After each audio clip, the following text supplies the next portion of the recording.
Assalamualaikum warahmatullahi wabarakatuh.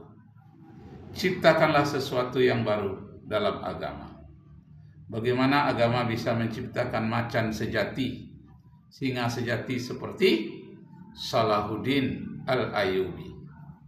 Bagaimana menciptakan macan sejati seperti Tariq bin Ziyad? Bagaimana menciptakan pahlawan-pahlawan sejati seperti zaman Belanda di Indonesia? Nah, kita ciptakan sesuatu yang baru. Bagaimana kalau koruptor itu dihukum mati seperti terjadi di Korea Utara, seperti terjadi di Cina, dihukum mati. Jadi perlu kita sesuatu yang baru. Man sanna fil Islam sunnatan hasanatan falahu ajrun wa ajruha wa ajrun man amila ba'daha. Siapa menciptakan sesuatu yang baru lalu diikuti oleh orang sesudahnya, maka dia mendapat pahala dari ciptaannya yang baru itu dan dapat pahala juga dari orang yang mengikuti sesudahnya. Sekarang apa dia? Sesuatu yang baru yang harus kita ciptakan. Sesuatu yang baru itu bernama anti rasuah, anti korupsi, mamnu'ul lil murtasi. Mamnu artinya dilarang, murtasi sogok menyogok, suap menyuap. Harus mempunyai singa sejati seperti Salahuddin Al-Ayyubi. Punya singa sejati seperti yang dilakukan oleh Zuranji di Cina. Sediakan bagiku 100 peti mati, 1 untukku dan 199 untuk menteri-menteriku. Seandainya menteri-menteriku korupsi, dia masuk peti mati, hukum mati. Seandainya aku sendiri pun yang korupsi, bunuhlah aku, tembaklah aku. Ini namanya yang singa sejati, harimau sejati. Dia memasang dirinya, rela ditembak seandainya dia sendiri yang korupsi. Nah, Nabi Muhammad SAW terhadap anak dan keturunannya begitu juga. Lau kanat Fatimah binta Muhammadin saraqat la qata'tu yadaha. Atau idza saraqat Fatimah binta Muhammad la qata'tu yadaha. Seandainya Fatimah, anak kandungku yang paling kusayangi, anak wanitaku itu mencuri, akan kupotong juga tangannya. Apa artinya? Artinya dia memasang badannya dan keluarganya bahwa korupsi, pencurian itu harus diantisipasi. Seandainya aku pun melakukannya, aku harus dihukum. Seandainya anak kandungku yang paling kucintai pun yang korupsi, akan aku hukum. Waktu itu ada seorang gubernur, kebetulan anaknya bernama Fatimah.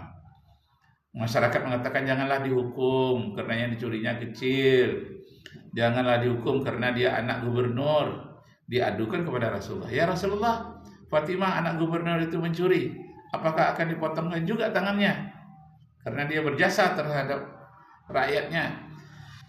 Lalu dijawab oleh Rasulullah, jangankan Fatimah anak gubernur itu, Fatimah anak Muhammad sekalipun, kalau dia mencuri, harus kupotong, aku sendirilah yang harus memotong tangannya. Begitulah bahayanya pencurian, korupsi,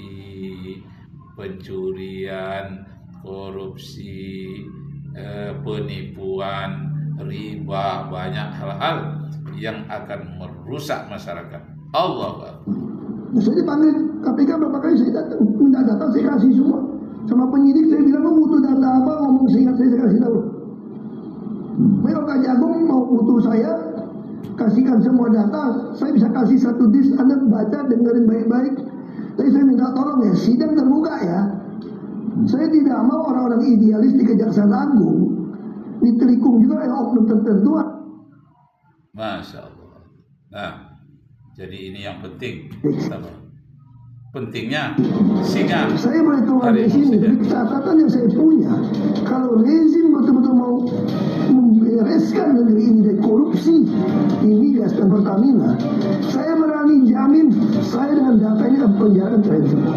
Makanya saya harap ini kasus bukan cuma si Rifa Siahaan Patra Niaga kok. Benar itu, bukan hanya kasus Pitra Niaga Siahaan itu ketua Pertamina itu, bukan hanya itu aja, itu menjalar ke atas itu bos. Mana mungkin? Saya kira oknum BPK bisa terlibat. Ada yang audit kok. Ini lebih.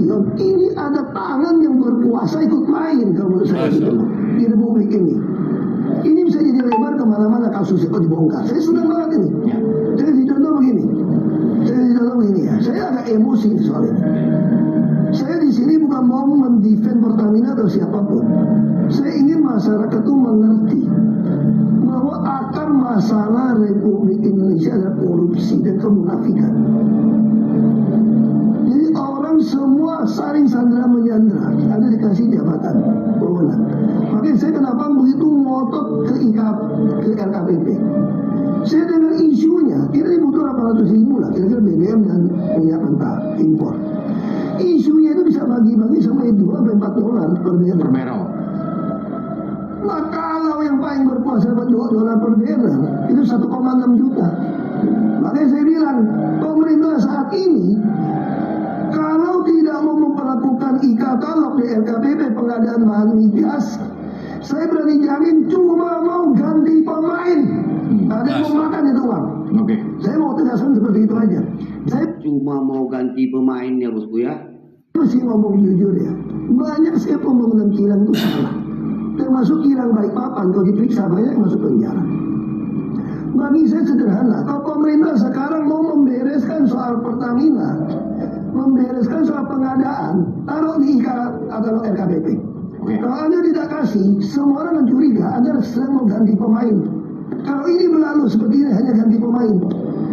Kita tahu loh, mau kasus PT Timah, mau siapa, kalau masih sama kejadiannya, Anda ganti pemain. Pasti nggak undang-undang nomor 7 tahun 2000. Masya Allah. Nah, jadi untuk memberantas korupsi itu perlu singa sejati yang betul-betul singa, bukan hanya singa podium. Yang betul-betul harimau ganas, harus bersedia menggigit orang-orang yang tidak jujur. Karena itu ciptakan sesuatu yang baru, yang selama ini kalau tidak bagus ya diperbaiki, kalau tidak bisa diperbaiki juga dibuang, diganti dengan yang baru. Ciptakan sesuatu yang baru.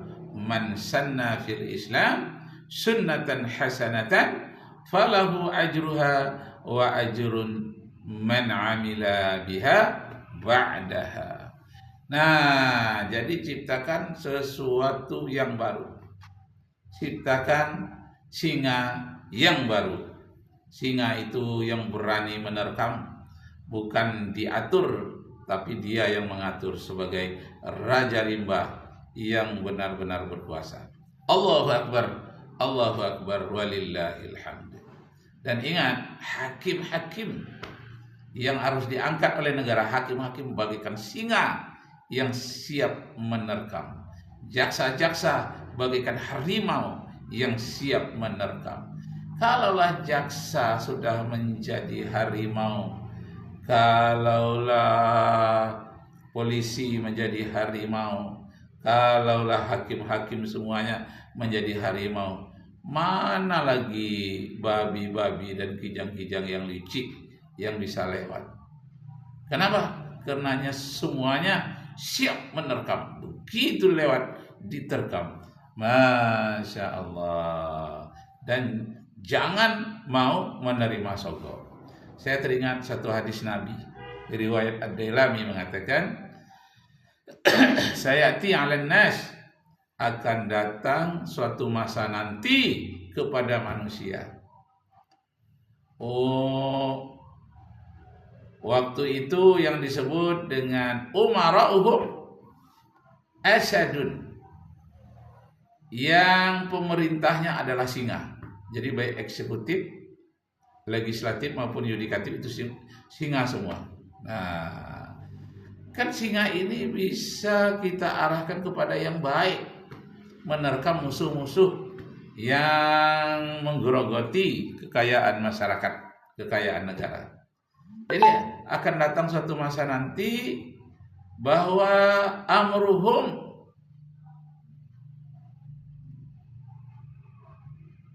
asyadun, pemerintah mereka adalah singa. Kalau yang negatifnya bagaimana? Kalau yang negatifnya, singa ini asyadun itu ya dia mau memenang sendiri tanpa adanya kompromi demokrasi. Nah, tidak pula boleh begitu. Ini perumpamaan. Dalam hadis Nabi dikatakan, wow, umara'uhum asadun, pemerintah mereka yang tertinggi adalah singa. Wa wuzara'uhum zi'bun, menteri-menterinya, pembantu-pembantu singa tadi adalah serigala. Nah, ini yang negatifnya dulu, nanti yang positifnya. Yang negatifnya singa tadi tidak ada demokrasi sama dia. Yang negatifnya zi'bun tadi itu zi'bun, menteri-menterinya merupakan serigala.